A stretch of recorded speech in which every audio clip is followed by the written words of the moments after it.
Okay, John, we are recording. All right, I first saw Dr. John Madany. Am I saying your name correctly? Yes, yeah. Madany on Paul VanderKlay's show and on Paul VanderKlay's YouTube channel.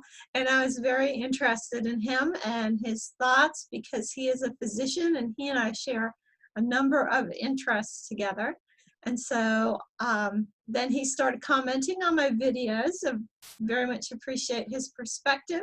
So I thought it would be good for he and I to have a conversation together. And so, John, I'm going to let you kind of talk a bit about yourself and how you got into this corner of the internet, and then we'll go from there. All right. I guess Jordan Peterson was a big part of how I got into the YouTube scene, because a few years ago was introduced to Jordan Peterson and started to listen to him avidly, and even got to meet him before he was the big time celebrity. I met him at a Eastern Catholic homeschool conference. He was there with Jonathan Peugeot and John Patrick from Augustine College. And I'm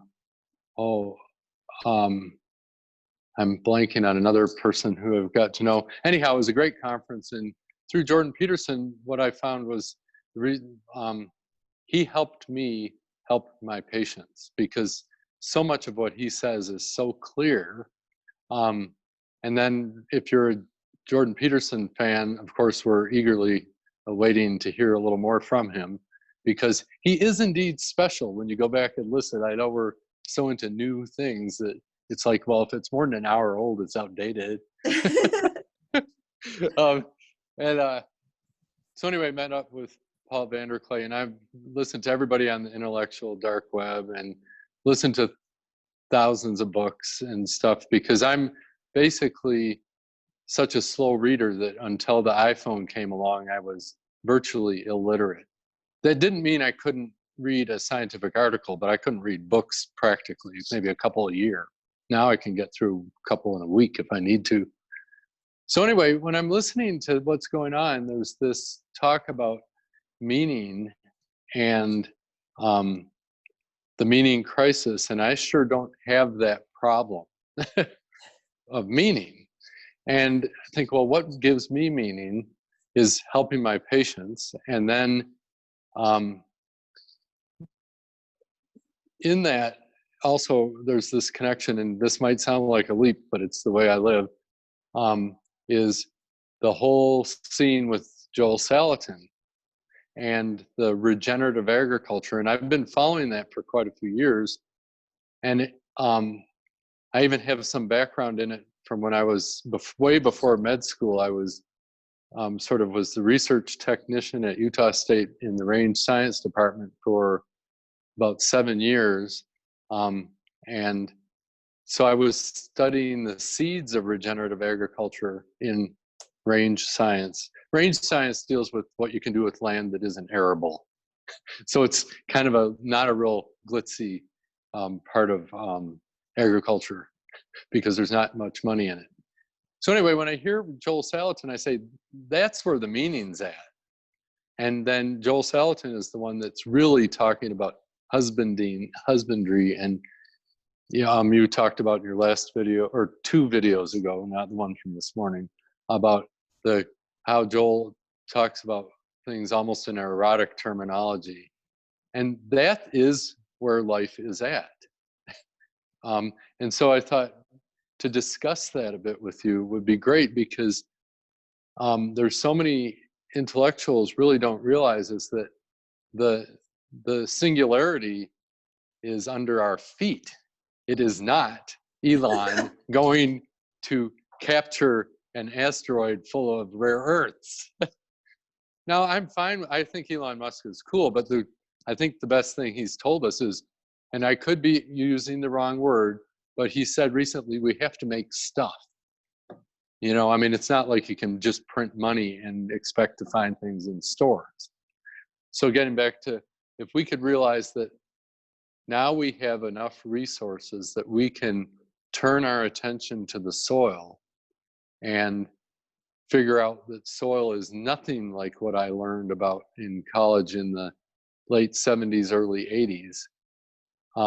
It is a living thing, and you don't even want to disturb it if you can help. So anyway, there's so much to soil. It's amazing. And whenever I'm feeling a little down, I listen to somebody talk about soils, whether it's Joel Salatin or Gabe Brown or Ray Archuleta, or Alan Savory, I mean, different aspects on it. So there you have it, is that I'm the sort of former range scientist turned doctor who yesterday I had in-depth discussions with my patients and their greenhouse and their pasture because I prescribed somebody a diet of eat nothing outside of your piece of property. Wow. And for technical reasons. I mean, it was because of the problem the person had. So anyway, it's just an amazing thing. And when you were doing your videos, it's like, I really like the sort of the way you were framing it. Does it, and right down to, you can do holistic regenerative agriculture in your backyard. So there you have it. So. Well, that's great. So tell us a little bit about where you live and what, a little bit about your practice and your own life. Yeah. Give us a bit of a picture of it. Live in Dillon, Montana, which is high desert. And this year it's been serious desert. We've had half an inch of rain this spring since the winter snows.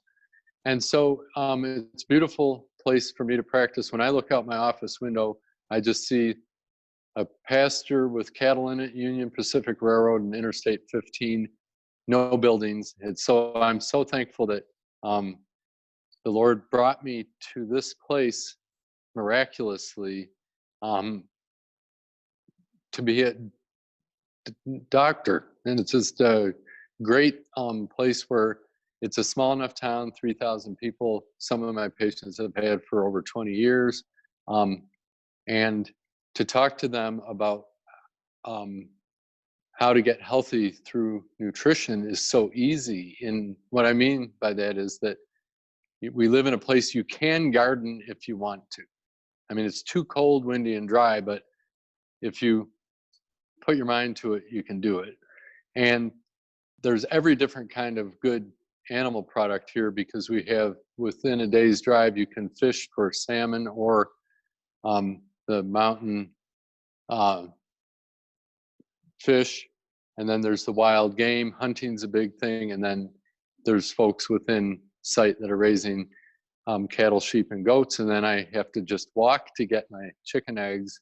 Two of my partners raise chickens, So I mean, it's like, I was thinking about this while waiting to get on the video today, is like, I eat eggs based on how many eggs need to be eaten, whether it's zero or half a dozen, because I'm sort of buffer the egg supply in my neighborhood. Okay, that's great. When my husband hears this, he's going to probably hit you up to go on vacation over by you and fish for some salmon. That's one of his dream things to do. Yeah, that's on the ranch where my son works, which it is actually a 2-hour drive, but still the idea that you can go. But my story is that to make it kind of quick too, is I worked with livestock doing research, and then thought that a lot of the research was baloney because I was too young to be patient to see what we were doing. And it's so relevant now because we were trying to prove Alan Savory right or wrong in 1982. So, I mean, it's like, oh, I know of Alan Savory forever.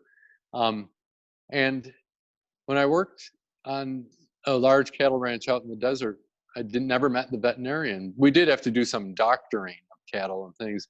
So I had this idea that there was something that health and lifestyle worked together. But when I got into medicine, it was totally upside down, because there's the two big problems in medicine. Are the one is, if you have a problem, what is the chemical solution? as in Right. pill, per se. I mean, that's exactly, I read an article just published, updated in April, like 2 months old. Great article, New England Journal of Medicine, on the incredible benefits of fasting, which are, fasting is kind of not good because it's really bad for business. It's bad for the drug companies. It's bad for the food companies, because if you find out that health comes through skipping a meal, who's that going to help? Get it? And Right. at the end of the article, they talk about maybe we can find a pill to mimic the effects. Good grief. But that's the standard line in any standard article on medicine.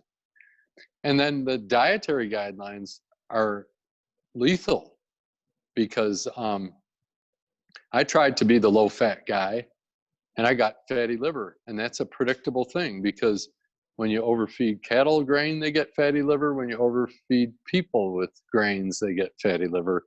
Throw in a little bit of maple syrup and you're going down the tubes, because of course maple syrup's a treat, but if everybody else is living on high fructose corn syrup, it means I can afford all I want, and that's not good.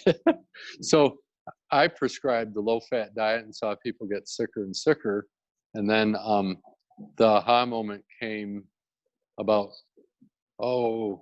this was almost 7 or 8 years ago, when I read a book by Gary Taubes that explained the sort of the chemistry of why everybody's gaining weight, blood pressure going up, and having all these metabolic diseases.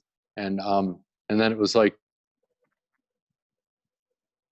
studied a ton of biochemistry, and it was like, oh, this makes sense. I didn't even have to try it. It was like, now I know. This is it. Yeah. And when I started practicing that, then everything came alive. But it's still, that turned me back towards gardening, soil, and you start reading the history, and you see, back before World War II, you could find the phrase healthy soil, healthy people was written, and now there is no, statistically speaking, there's no healthy agricultural soil. That's not hyperbole. It's 95% or more. So, Right. yeah. So Yeah. You came, through being a doctor, you came to understand how the connection between our bodies and the soil. And, I came to that through being a patient. Yeah. So I was, I had some health issues that I had to deal with a number of years ago. And I had kind of a series of things where I felt like the medical establishment was failing me. And, one thing was it putting me on medications that caused me to have problems. And, when finally I was having some gallbladder issues, and my doctor, basically said, well, we can take the gallbladder out. I was like, you've got to be kidding me. Surely there's something more to offer me than, removal of a major organ in my body.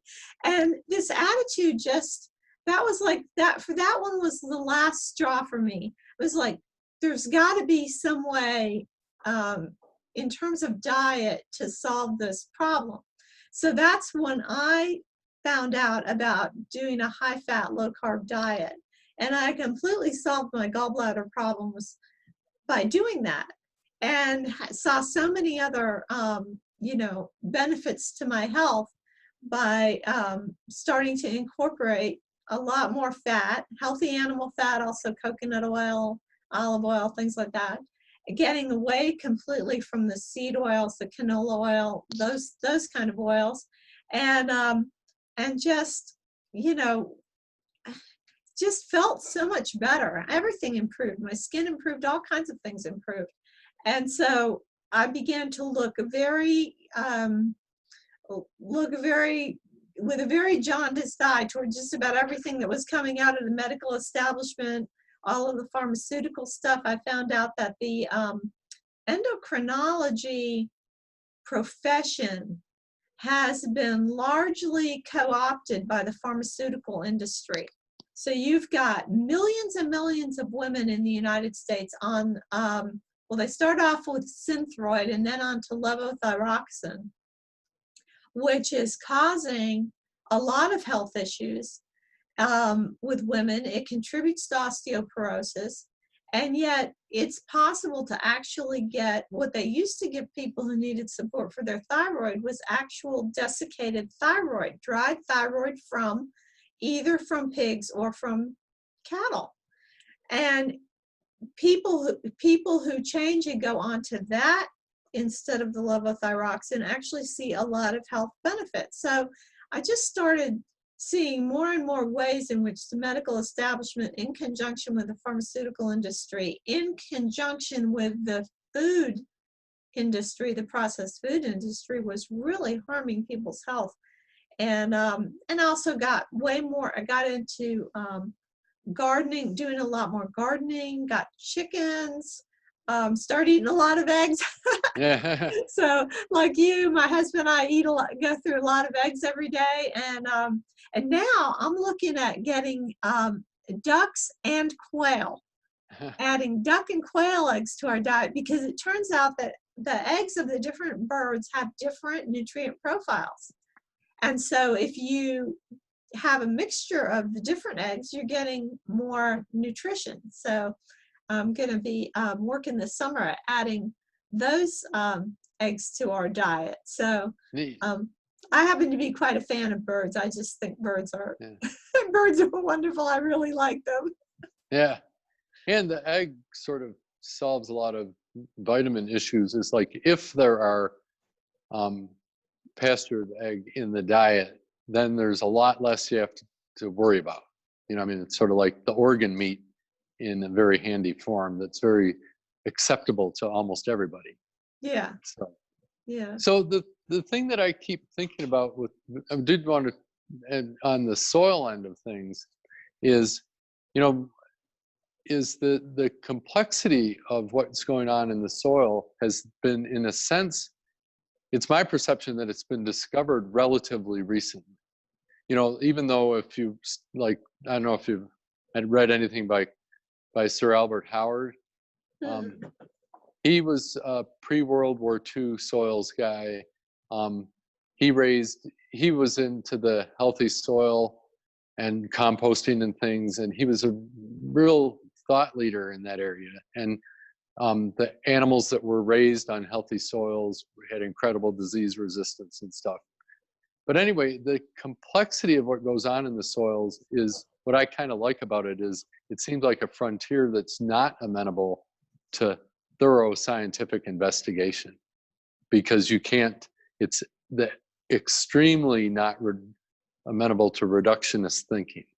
And I don't like reductionist thinking very often, unless we're culturing a infected wound, and then I'll buy that there's just one bug causing the problem. And then a friend of mine always points out, who's a doctor too, he goes, well, you know, they wouldn't have gotten the infection if they were metabolically healthy. Which is true. You know, I mean, there's quite a bit of that.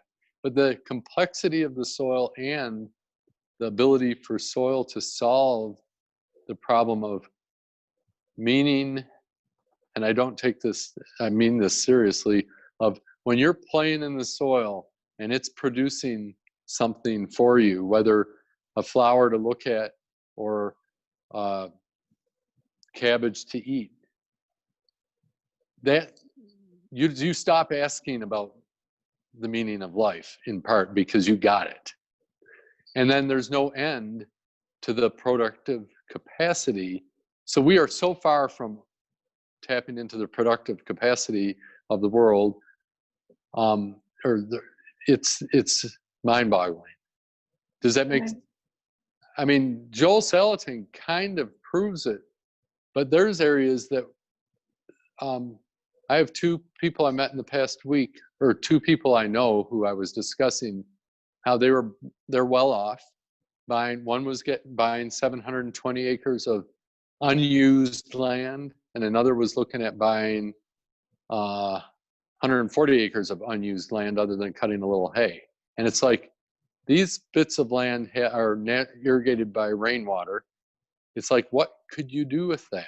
You know, I mean, it's like so the idea that we're not in a crisis of ability to produce. We don't need more technology to do the producing. We have all the technology we need is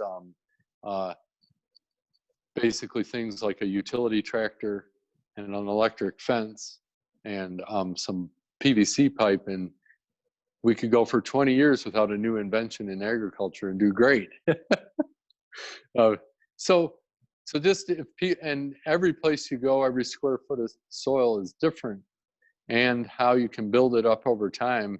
And some of this I speak about because I've tried doing what the leaders in soils have tried, but on my place, under my conditions and with my resources, and it's been phenomenal, what you can grow.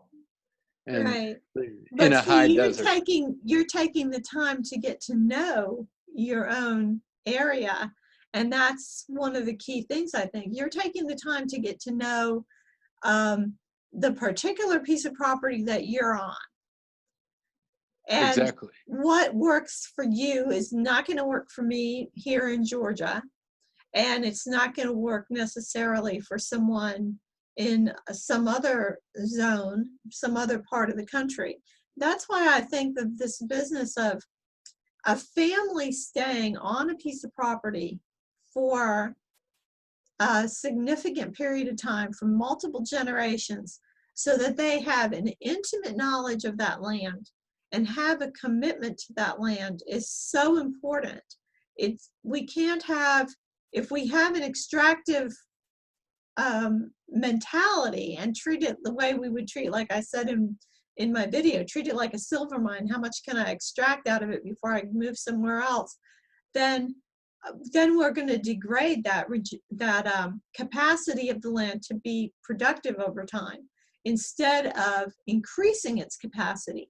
So I see that this business about the land and taking care of it is really connected with the stability of families, family life, and putting the family at the center of the society. So Pope Benedict XVI said that the Catholic farming family needed to be restored to its central position at the heart of Catholic social teaching. And I have been Catholic for nearly 25 years, and I have never once heard a single sermon about the Catholic farming family.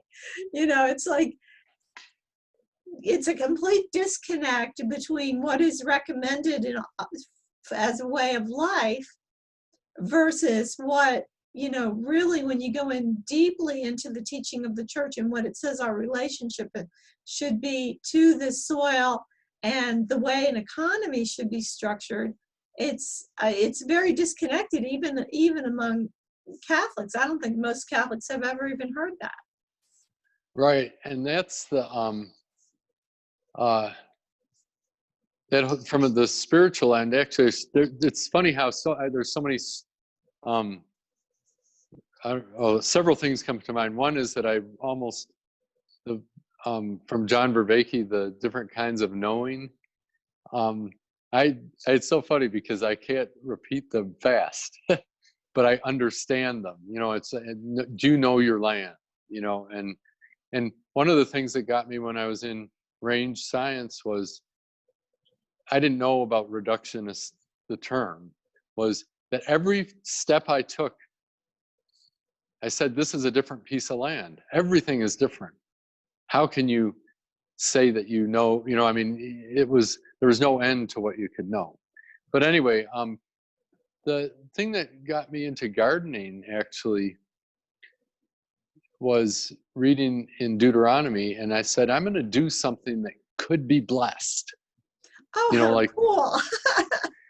And so that's one of the things that always gets me a little bit uppity is how relevant Deuteronomy is, And it's just like, okay, there's two of my favorite phrases is God is the word is increase.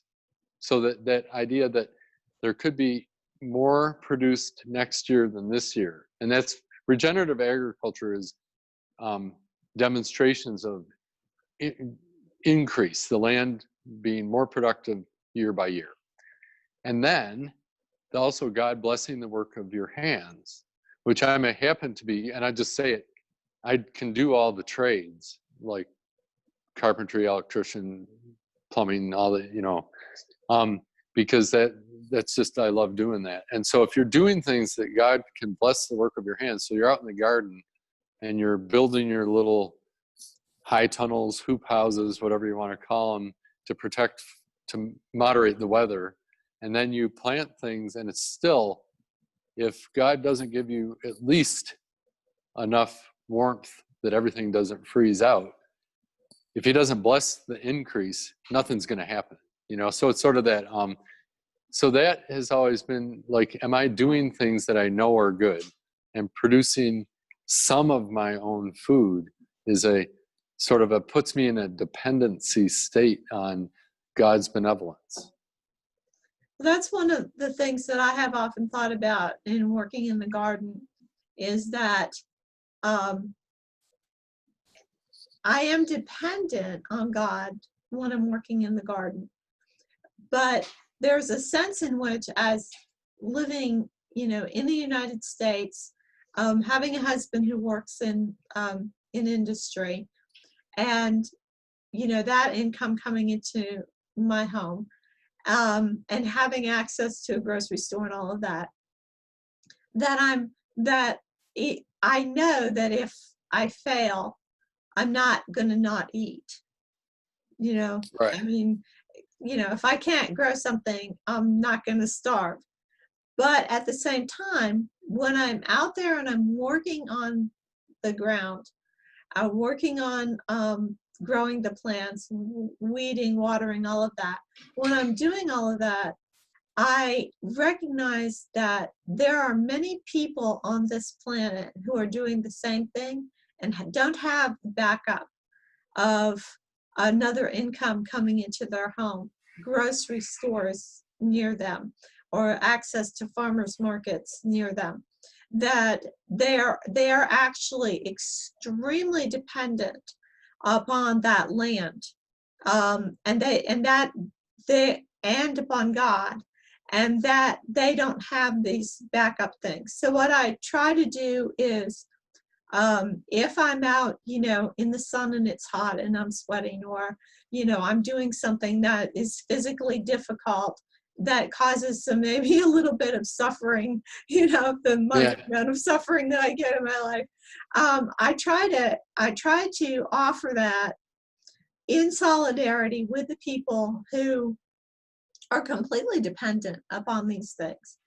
I think that, it gives us a better sense of what life is like for so many millions of our fellow human beings, when we're not always counting on, some mass-produced goodie to come our way. So there's that issue of the solidarity, and then, making it a matter of prayer, like you said, making it something that God can bless. And then using what I produce to bless other people, to bless my neighbors, my friends, with excess things that I have, and giving them away to other people around me to also.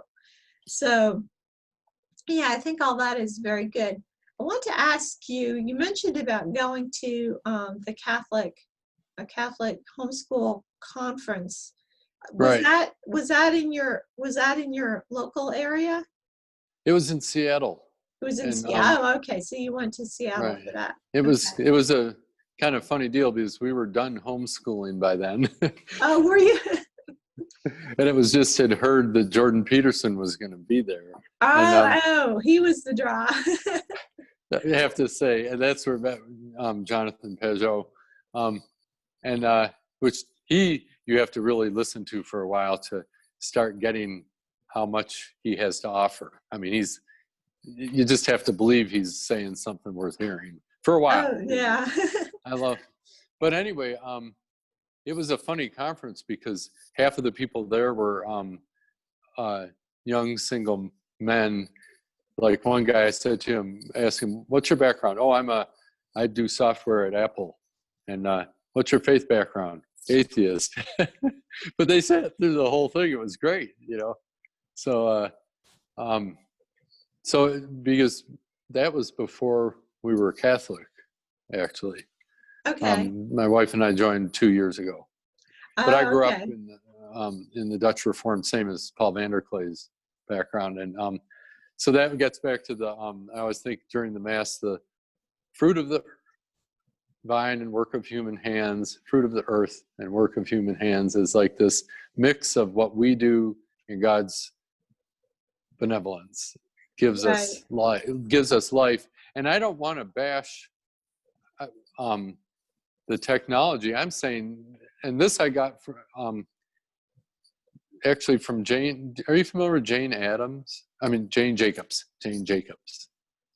Now, is she the one that wrote the books about the city, about Yes. city planning? Okay, I'm familiar Yeah. with her. I'm familiar with, I haven't read anything by her, but I have heard her work spoken of by others. Yeah, and it's really funny because I just got another book from her and decided to read everything she had written because I like the way she thinks. And she said something really interesting. She said the city makes the country, and the city makes the rural doesn't make the city, because the city makes the technology that makes the rural go beyond subsistence. And it doesn't matter if I'm not pushing that per se, but it's interesting that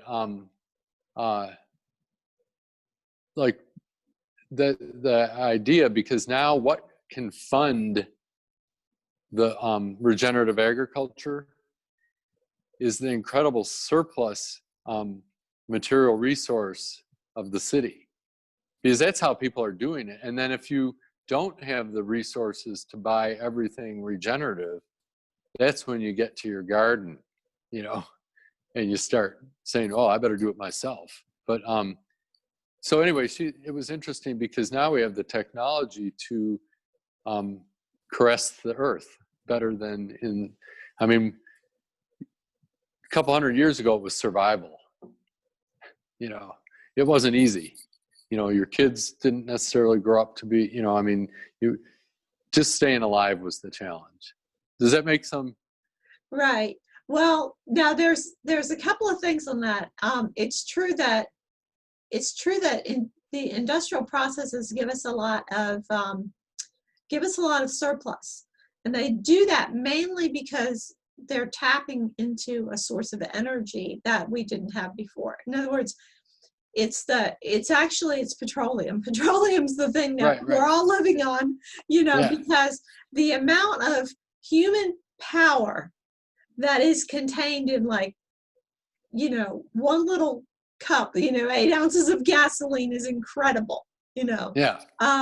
So you can think about just, you know, you can, you know, mow probably half an acre of ground with like 8 ounces of gasoline, and think about just pushing that lawnmower without any power going to it and trying to do it under human power. So you can see just the incredible energy that is available through petroleum is really the thing that has made the difference. That's where our excess, you know, whatever we call the excess and the profit is coming from, it's coming off of the petroleum mainly. And so we're not, speaking about husbandry, we're not husbanding that resource very well. I mean, we're using it for things that, you know, like when I was talking to Sibylla King, who talked about plastic toys, you know, you know, we're using it for a lot of things that are really pretty wasteful, and not making sure that it's going to be available to future generations. You know, like Paul Wheaton has a lot of stuff. I don't know if you're familiar with Paul Wheaton, but he's got a lot of stuff about this petroleum issue, and talking about, we should not be using oil to heat homes in the wintertime, because we now have a technology of rocket mass heaters that can use wood so efficiently to heat that we could stop using oil anymore to heat homes, and we could actually use wood, which grows, regenerates itself automatically, and we could save a lot of the petroleum. But yes, there is that surplus now that the cities have. But the question is not having the surplus, but it's how the profit is shared, and whether it's actually shared back to the rural communities. So at the beginning of the Industrial Revolution, one of the things that happened was the cottage industries were all put out of business, because they did things like they made cloth, they made furniture. They didn't just do agriculture in the rural areas. Right. They made a lot of things. But when the machines, first with the steam and then with the electricity and petroleum and whatever, began to be used in the cities, it produced goods so much more efficiently and cheaply that it undercut all of the market for the goods that were made in the rural areas, which drove the rural families off of the land and into the cities to make a living, and their conditions were really quite horrible. But there's no reason why those machines could not have been collectively owned by the rural people or by these families, so that they could continue, in other words, the efficiency could benefit them rather than them being made kind of like cogs in the machine, where the man now has to serve the machine, which is what happened at the beginning of the Industrial Revolution. So, and we have come past that mainly due to the labor movement during the 20th century. We have come past a lot of that and overcome a lot of those abuses of workers that happened in the early days. So my feelings about the cities and the industries in the cities are quite mixed, because for all the benefits, there have been a lot of harms as well, and it did not, it didn't have to be managed in the way that it was, and people did not have to be treated the way they were treated. Oh, right. And I guess what I think about the technology is that now some of the things that are going back to the land are instead of the cottage industries. The cottage industry might be changing in that it's somebody raising chickens in a pasture that had only been used for cattle before, and now they can raise chickens, the stacking the enterprises and things like that. Right. And with having electric fence where you use a tiny bit of petroleum resource and a tiny bit of metal, nothing like an old fence, and it's portable, it gives you this incredible ability to take care of the land that we didn't have before. And then I guess the thing from another resource perspective, let's say that, and this is a legitimate comparison, is half of the resources of the medical profession, which is incredibly consumptive, were devoted towards agriculture. You would have the same, a better health outcome and incredibly healthier soils and things. Because that's the neat thing about the regenerative agriculture, is that if you can get people to, in a sense, get converted to it, the productivity goes up and the fossil fuels are gone from agriculture. Right.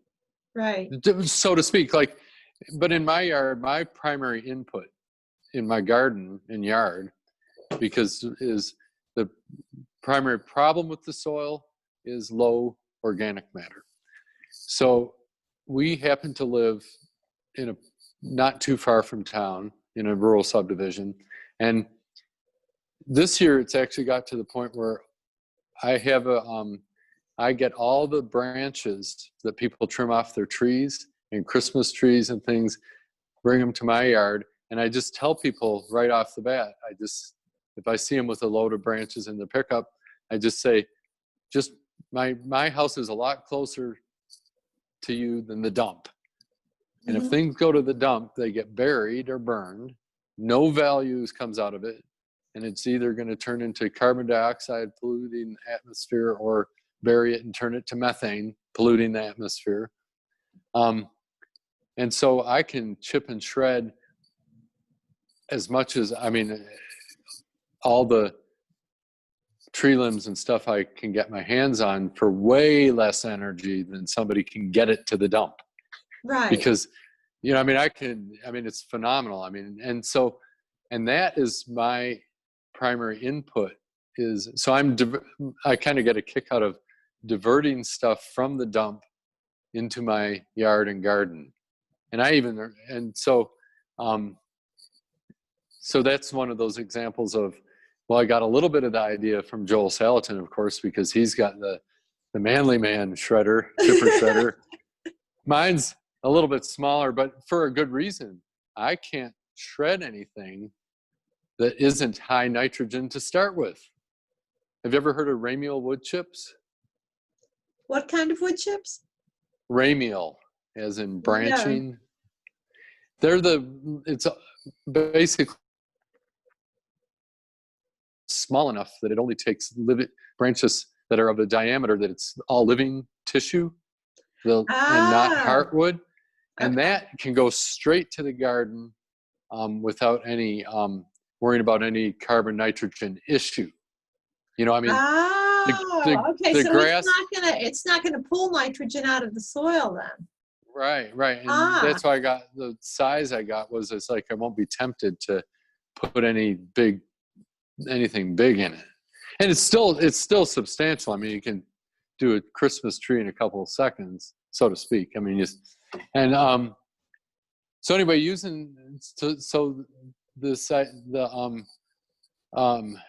thinking about how much potential we have. And another thing I got to say about the agriculture, if the city people, if the folks with the money are willing to send their money to the regenerative agriculture, which does take more human power than big ag. Right. And there are a ton of people. I'm very flexible in what I can do and find enjoyment. I can be sitting in clinic doctoring. I could be writing computer software, building a house, or digging in the dirt. I'm very flexible, but I really empathize with folks that can't just do anything and find meaning in it. And there are a lot of people that really want to be outdoors, doing some agricultural thing, and the alternative for them is opioids. I really think, right. That's not a jump. And then you get into all the people that try and do agriculture. You talk about miserable. It used to be in the old days, people were put, what you described went on in the cities, which was miserable as far as the working conditions. Now there's a new miserable working condition. Sit in an air-conditioned tractor cab with all the creature comforts while you're thinking about committing suicide because of your debt, which ain't no joke. Right. You're talking about the farmers, right? Exactly. Yeah. You have no distraction, no sweat, you don't get any temporary feel good. All you know is that you're burning diesel fuel by the minute, and you're hoping that you'll have a crop to make it worth it in the fall. Right. Because that's where you go to, when I've been to ag conferences of regenerative agriculture, people are so upbeat because they're increasing the real only one true capital is soil. That's the real capital.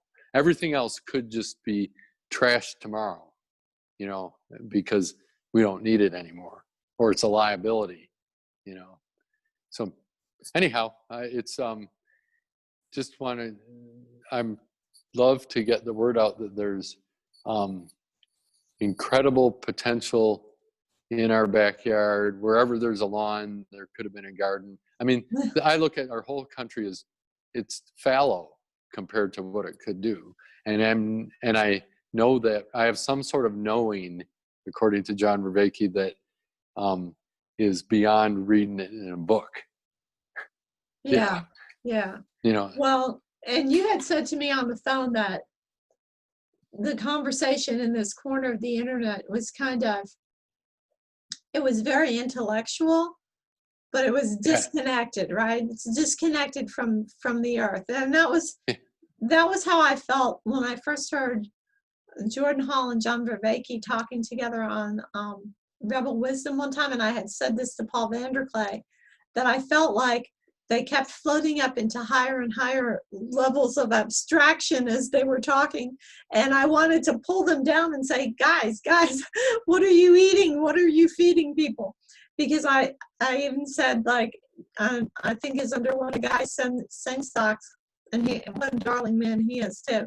Underneath one of his videos, I think I said, you know, somebody's got to be the voice of the chickens and microbes in this corner of the internet, because I think that is the disconnection, and that is the piece that is missing when it comes to having meaning.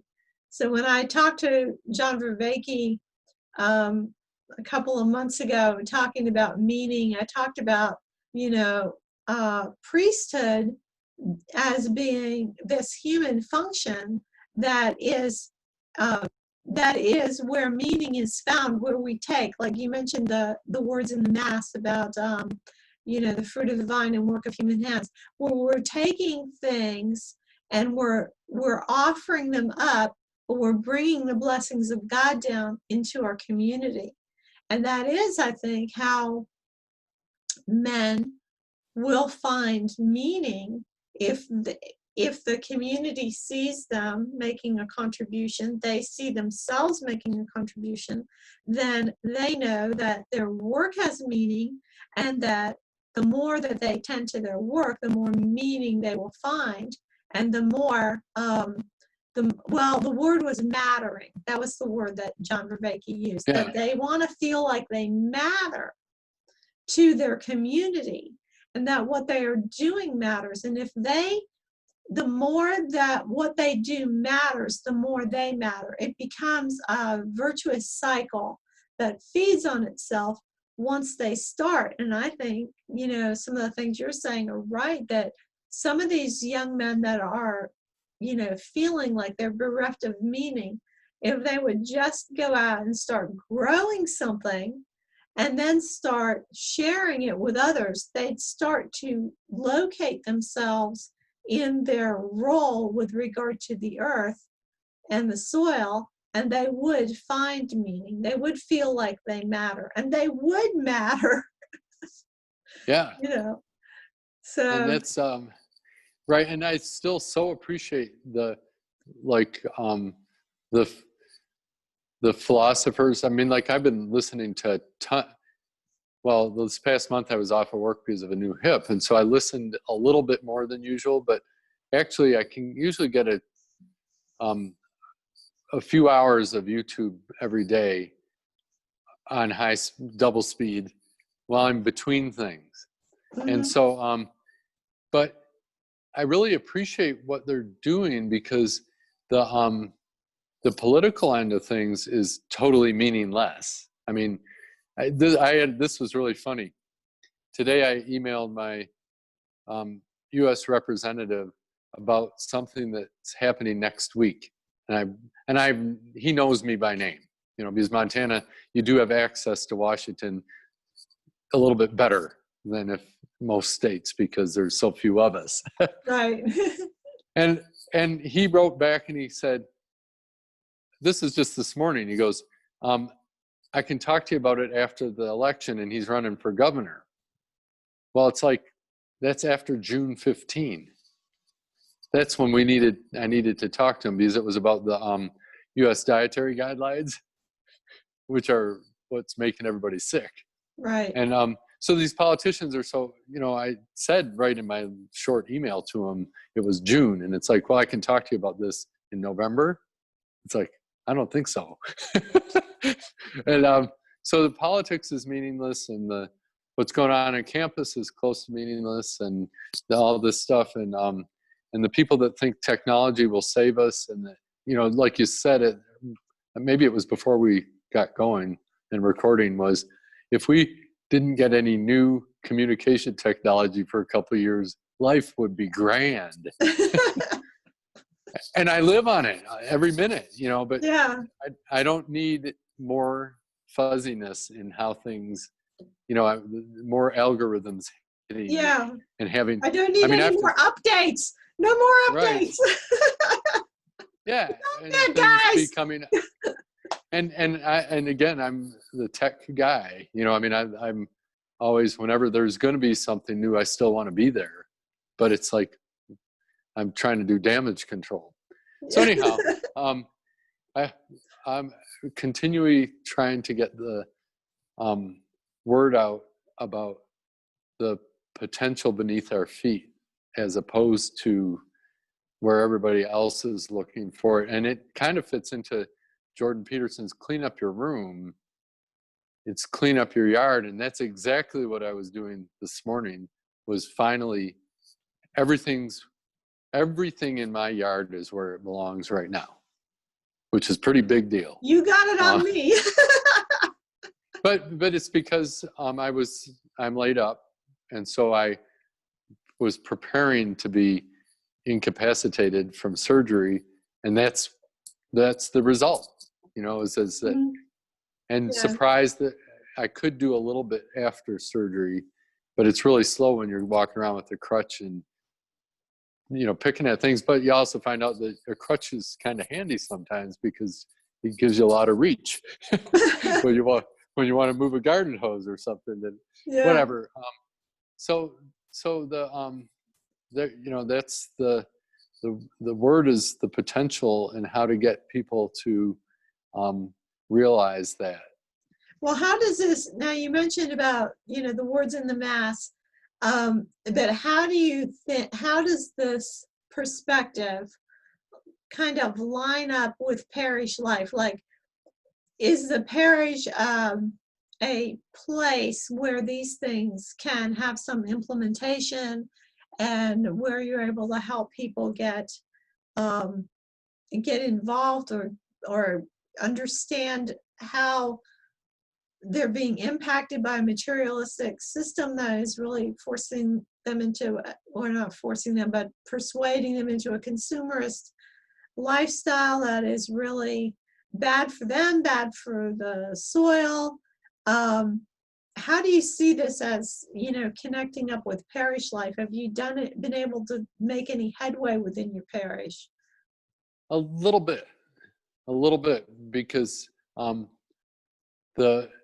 it seems it's so, I think of it more, because it's a ranching community, it's not, there's still quite a bit of, like at the Bible study, what we call it Fourth Day from Curcio, basically we've been to a retreat and then continue it by the fourth day of the retreat repeats every week for the rest of our lives, hopefully. And so, but there, sitting there, is somebody that works for the State Natural Resources Conservation Service, somebody with the BLM, a rancher, and somebody that works with the Nature Conservancy, and myself. And so BLM is not Black Lives Matter. What is it? Bureau of Land Management. Bureau of Land Management. and I think, and so it's kind of funny when you get these agency people and the rancher, and you can have an environmental organization, and we actually get to the point where we're all on the same sheet of music, and that's the amazing thing. And so from a land management standpoint, we have some regenerative thinking. And like one of the guys the guy that works with the Nature Conservancy, when the lockdown came, and I helped him write the letter to the public health to get approval. to get people that were out of work, actually it was hunting and fishing guides, to go help do some manual labor land management on public land. And so anyway, it was like, here's somebody saying, oh, I can use some people that are out of work. Now they're working for the Nature Conservancy, out in the backcountry. So we have a lot of that, but the really touchy area is food, because people like to eat garbage or garbage or processed foods. I mean, and it's so, and if you actually stop eating it, this is the doctor, I give people strict instructions. It's like, if you stop eating certain foods, you need to monitor your blood pressure closely or you could faint. And it's like, it's that powerful. Because their blood pressure will come down, and if they're on blood pressure medicine, their blood pressure could fall dramatically, right? Right. The right food will not lower a healthy blood pressure, but it will lower food-related high blood pressure. And if you're on pills treating it, it can make you fall over. And to address that is not easy, because that whole processed food thing. And then when you have the fat bashing, that's hard for people to get over. That because they've been trained that fatty food is bad for you. So they're so used to looking at the label and looking for that low fat, that little low fat blurb on the label. What saved me probably saved me from death was marrying a man who was from Wisconsin, and he was not going to put up with low fat cheese or low fat sour cream or fake butter, margarine or any of that. So he had to have, the real stuff. And so I started getting, after we got married, I started getting better fat into me. But I was for a long time on that low fat nonsense. And for a long time, I would tell people that I only used meat as like a condiment, Yeah.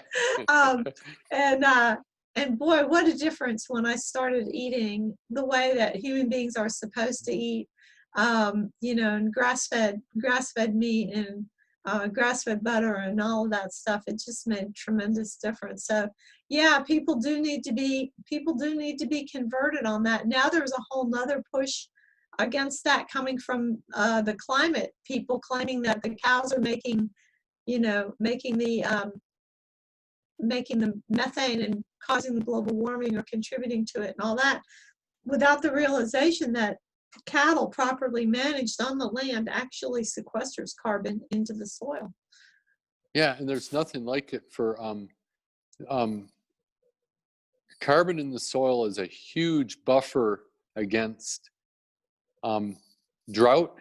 It's a buffer against flooding, and it's also carbon holds on to nutrients, but doesn't hold on to on a chemical basis, but doesn't hold on to it to the point of that plants can't utilize it, but it keeps nutrients from leaching.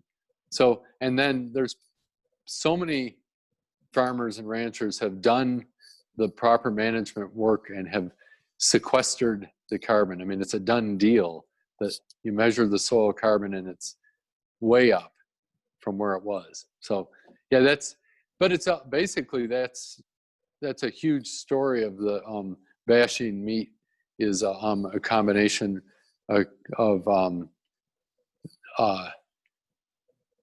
a combination of things. Probably one of the bigger ones is actually that people got away from the land and don't have a relationship with animals to know just how it's better to be a domestic livestock than it is to be a human or a wild animal from a peace standpoint, because domestic livestock are the owners sacrifice their lives for their critters, as far as the critters come first.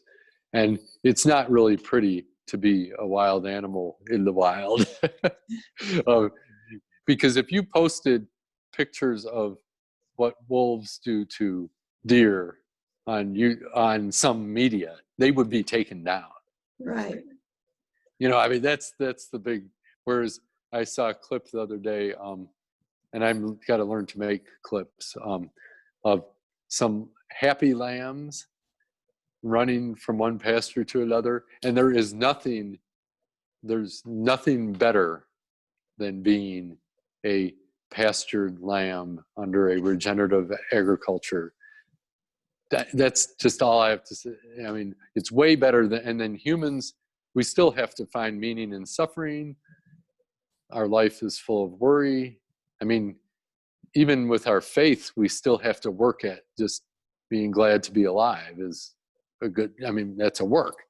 Well, I sure can tell you that a well cared for regenerative agriculture critter has a better life than me from a sentient standpoint. You know what I'm saying? Yeah, it's not worried about anything. It's protected, it's well fed, it's loved. I think the thing that throws people off is the industrial agriculture and the industrial farming of animals, where they're in crowded conditions, they're in feedlots and that kind of thing.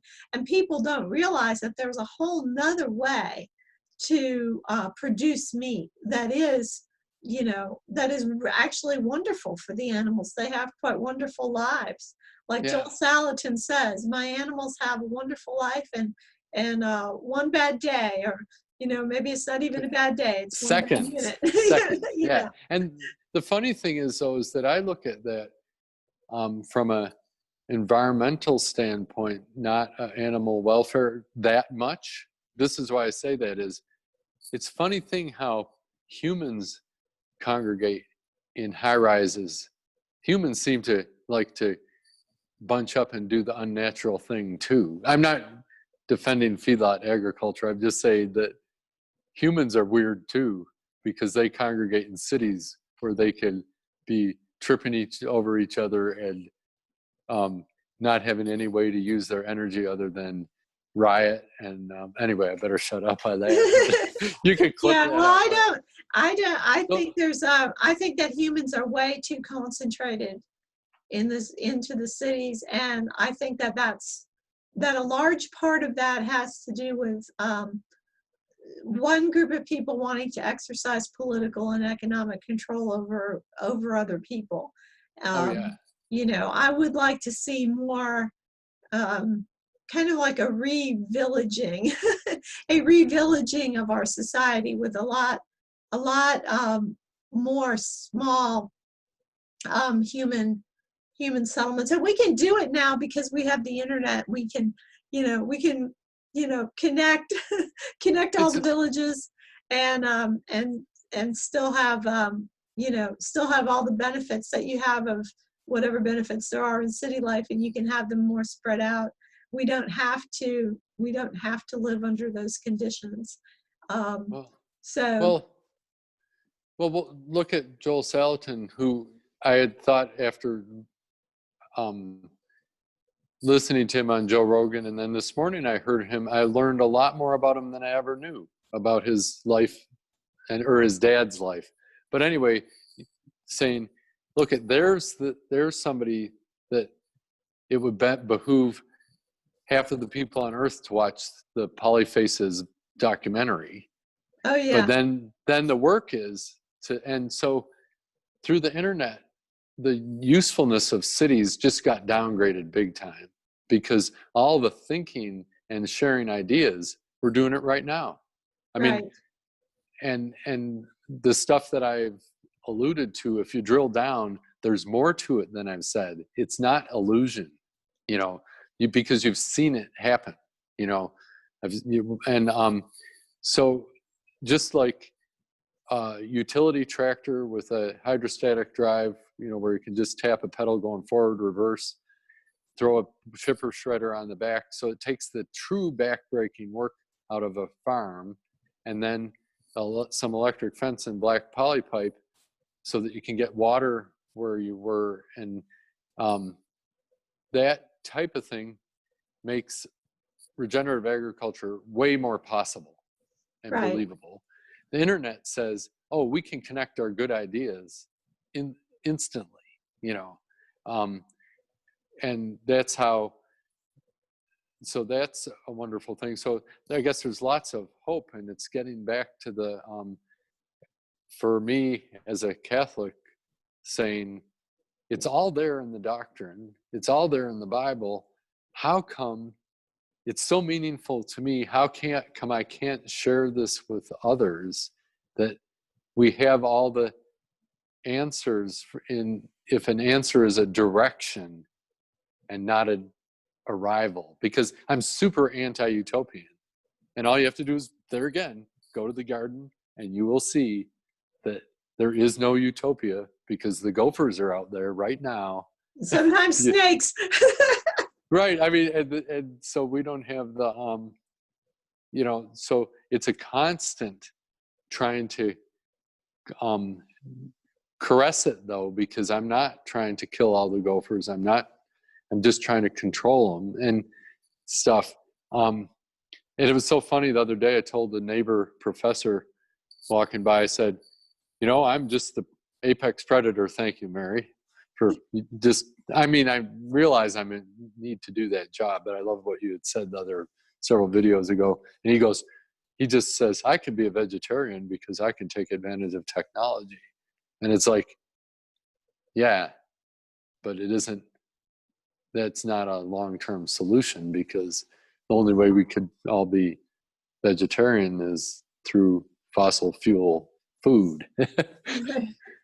Yeah, mining minerals from California and distributing them throughout the country in the bodies of plants. That's not a long-term solution. What happens when the California soil is so depleted that it no longer produces anything? It's already so depleted that we have to take vitamins because we can't get them out of our vegetables. Well, listen, this was a great conversation. I really appreciate it. I've enjoyed it tremendously. I think that people who listen are going to really enjoy your thoughts and your perspective. Especially you've got credentials as a doctor. I only have credentials as a housewife and a gardener, so and chicken keeper. So I really enjoyed it. I thank you very much for sharing your thoughts with me. Thanks, and I appreciate what you're doing, and we'll keep following you. Okay. All right. Maybe we'll talk again sometime, or there might be some other party in this corner of the internet that would like to get on with both of us. Oh, yeah. That'd be great. Okay. All right. Thanks Take again. care. Talk to you later. Bye. Bye.